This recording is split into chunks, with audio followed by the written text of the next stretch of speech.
Titles are real popular in Brazil.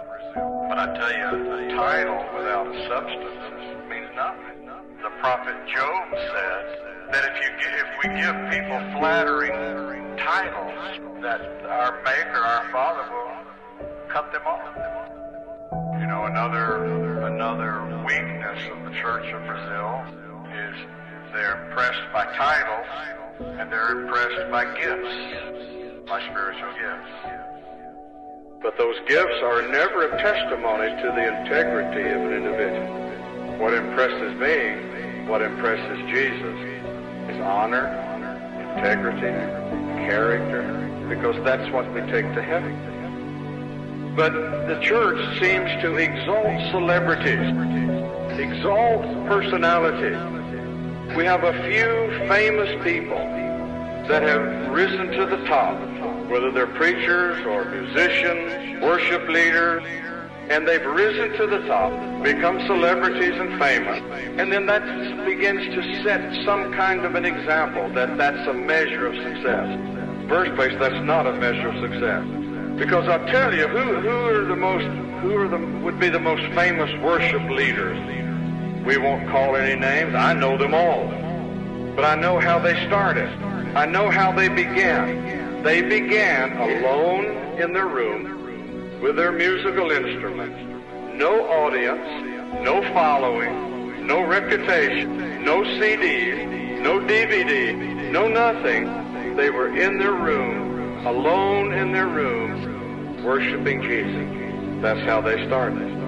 And out of their priesthood, their kingship was born. That's how yours is born. The Bible says God is seeking those who will worship Him in spirit and in truth. Why is He looking for those that will worship Him in spirit and truth? Because if they will emphasize their priesthood, and they gain their authority and their position in their priesthood, then as their kingship is developed, they don't become corrupted. You understand? They develop their priesthood. Every move of God, every revival, it may be a national revival, may be a worldwide revival, may be a revival in your church, may be a revival in your life. But it always began with someone alone in your room, worshiping God, standing in His presence as that ministering priest unto God. Millions of Brazilians were touched by the revival.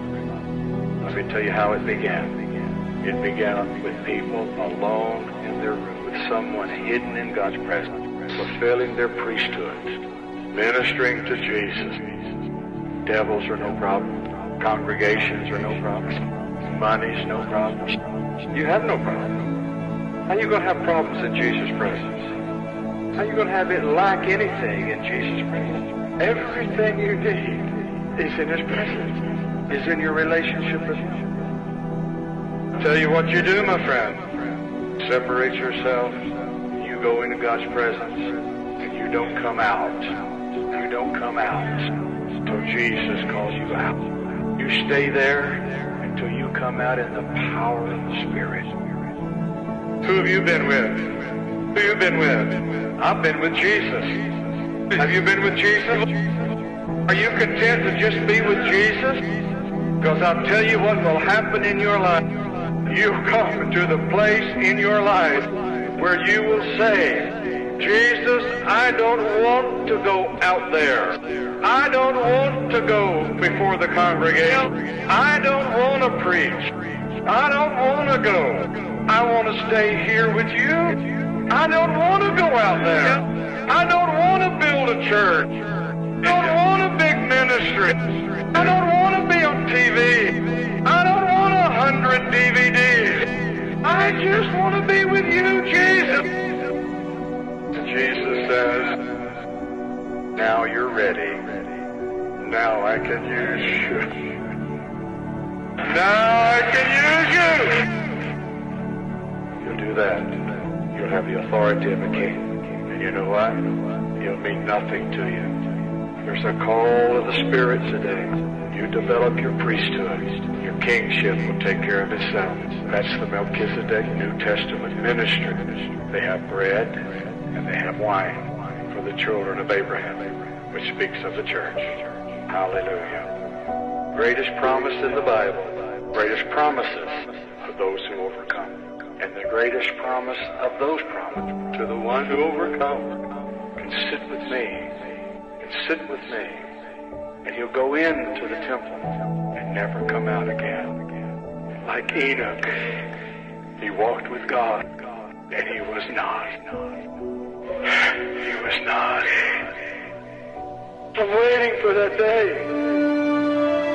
You ever seen Jesus? I can tell you this, he's wonderful. And I've just told you today, you emphasize the priest's side, and the king's ministry will take care of himself. Jesus is looking for a people that just wants him. Just wants him. Nothing else. Just Jesus.